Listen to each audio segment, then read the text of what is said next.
Thank you, thank 14 minute ہے, 14 سنیں 14 minute ہے. اتنی آپ میری بہتر بات سن سکیں گے. خاموشی آپ. اب میں اس طرح کہ یہ جو میں آپ کو باتیں کرنے لگا ہوں یہ میری زندگی کا تجربے کی باتیں ہیں.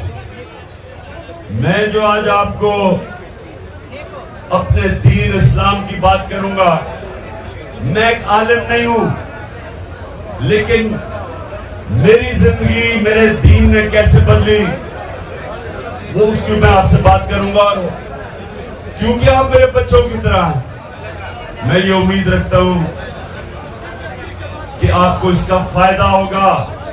چیزیں نہیں سمجھیں گے, آپ کی پرواز اوپر نہیں ہوگی. ہمارا جو دین ہے اسلام, ہمارے جو نبی صلی اللہ علیہ وسلم,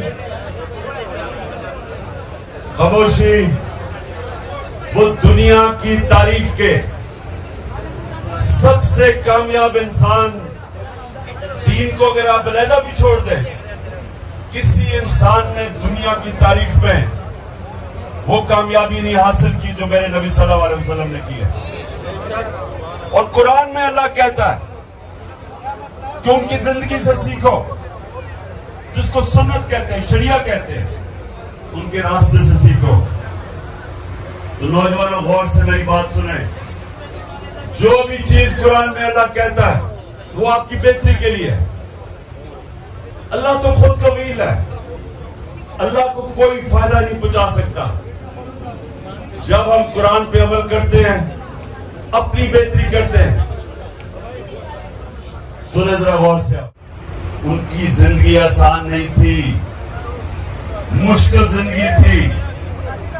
اللہ نے اپنے حبیب کو جب رائے حق پہ لگایا اور جب نبوت دی تو 13 سال اس سب سے مشکل وقت سے اپنے حبیب کو گزارا جس سے اللہ سب سے زیادہ پیار کرتا تھا.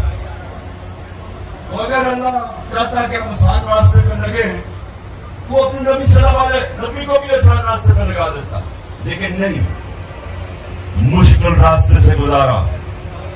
کیونکہ مشکل راستہ جو ہے وہ انسان کو طاقتور کرتا ہے. ابھی کوئی نعرہ نہیں, ابھی کوئی نعرہ نہیں, کیونکہ آپ نے 7 منٹ رہ کے رس کی. سننا ہے میری بات کہ اللہ ہمیں غیرت مند مسلمان بنا. دوسری, میں اپنے وہ اب میں یہ ٹائیگرز کے لیے دعا کروا رہا ہوں جو میرے نوجوان ہیں, آپ کیونکہ آپ سب نے لیڈر بننا ہے. دوسری چیز کہ اللہ پاکستان کو مدینہ کے ریاست کے اصولوں پہ ایک عظیم قوم بنا. آمین. اور اللہ ہمارے ملک کو وہ بنا جو باہر کے لوگ پاکستان میں نوکریاں ڈھونڈنے ہیں بجائے ہمارے لوگوں کو باہر جانا پڑے.